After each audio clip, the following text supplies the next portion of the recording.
Fala galerinha, beleza? E aí, velho, a gente tá com a camiseta da seleção hoje, né, velho? Chama a vinheta, vai. Vinheta, vem, coloca a vinheta.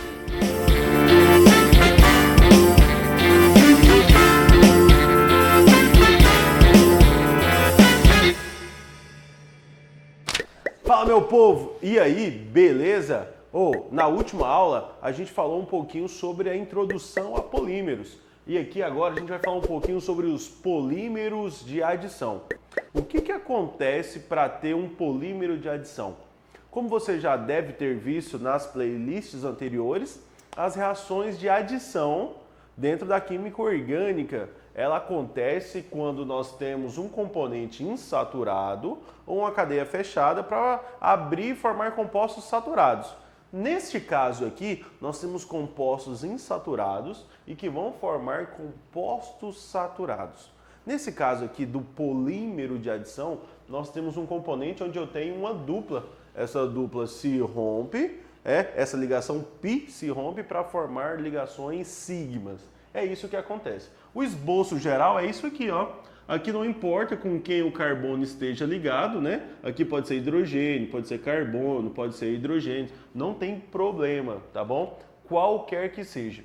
Mas a saída desses componentes aqui, ó, da ligação dupla e a formação de ligação sigma e novas ligações sigmas vai formar essa cadeia do polímero. Então a gente tem que observar da seguinte maneira: a reação, como ela acontece do formato global e como a gente vai empregar isso nos exemplos. Olha o que acontece no primeiro exemplo aqui, que é o PVC. Você já deve ter visto um tubo PVC por aí, né? Aparece direto nas propagandas de televisão sobre tubos PVC. Isso tem na sua casa, você tem contato direto com isso. O tubo PVC, nós temos aqui, ó, conhecido como policloreto de vinila. Por que policloreto de vinila? Nós temos um cloro ligado a um radical chamado de vinila. Todas as vezes que nós temos uma dupla entre dois carbonos, pode ser chamado de etenil ou então chamado de vinil. Quando está ligado aqui ao cloro, a gente chama apenas de policloreto de vinila. Então esse aqui é o nosso monômero. O monômero é quando ele está insaturado, rompeu-se a ligação e formou várias novas cadeiazinhas desse monômero. Como são vários monômeros, são chamados de polímeros, né? Que é essa cadeia polimérica aqui. Perceba que aqui tem um número 3. Todas as vezes que aparece um triângulozinho junto com o polímero, quer dizer que esse polímero pode ser reciclado. A maioria dos polímeros podem sofrer reciclagem.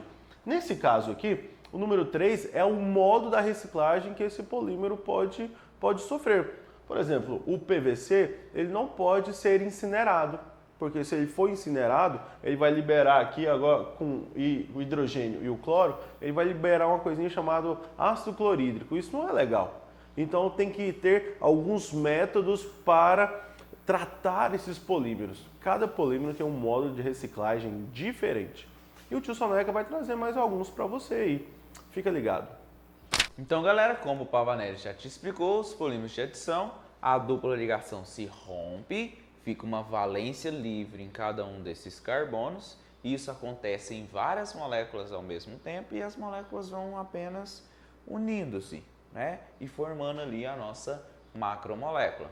Você já viu aqui o exemplo do nosso PVC, que é o policloreto de vinila, o polivinilcloreto. E aqui nós temos outros exemplos, por exemplo, o PP, que é o polipropileno. O polipropileno, se você for olhar aqui, ó, ele é uma cadeia com 3 carbonos, ele segue assim o padrão para um polímero de adição, que seria uma dupla ligação entre os carbonos, que vai ser quebrada, só que a diferença dele em relação ao nosso PVC é só a presença desse cloro aqui, ele foi trocado por um metil. Seria aqui o que seria uma ramificação no nosso polímero. Aqui no monômero ele não é uma ramificação, ele faz parte da cadeia principal. Mas quando essa dupla ligação se quebra, ele vai para o cantinho aqui, a valência livre vai ficar do lado onde as moléculas vão se unir N vezes, inúmeras vezes, e aí você vai ter ele aqui como se fosse uma ramificaçãozinha como se fosse um metil dentro do polímero. Esse polipropileno, ele é bastante encontrado, essas garrafinhas que a gente utiliza para beber água, de plástico, elas normalmente são feitas de polipropileno, aquelas vasilhinhas que a gente guarda comida, várias delas são feitas de polipropileno também. Normalmente ele é um plástico um pouco mais rígido, certo? Não tão rígido quanto o PVC, mas um plástico mais rígido do que eu falo do que, por exemplo, uma sacolinha plástica, que seria feita de polietileno, que também é um polímero de adição que a gente mostrou o exemplo para você na aula passada de introdução a polímeros. A gente também tem aqui, ó, o poliestireno, que seria essa molécula aqui, ó.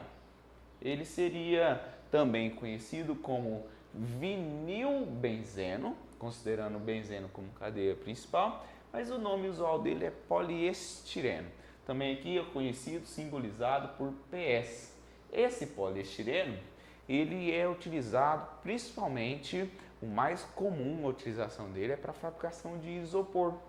Só que para a fabricação de isopor, no processo de fabricação desse poliestireno, é bombeado ali gás carbônico para que ele fique formando várias bolinhas de gás carbônico circuladas ou recobertas, melhor dizendo, por esse poliestireno, que seria o nosso isopor, seria o poliestireno expandido, né? Tanto que quando você passa a mão assim no isopor, sai aquelas várias bolinhas de poliestireno que recobrem o nosso gás carbônico que está ali dentro.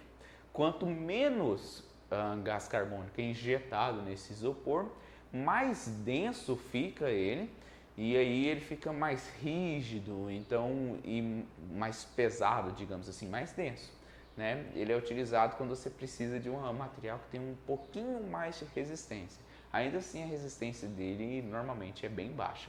Entenderam, gente? Então, esses aqui são vários exemplos de polímeros de adição.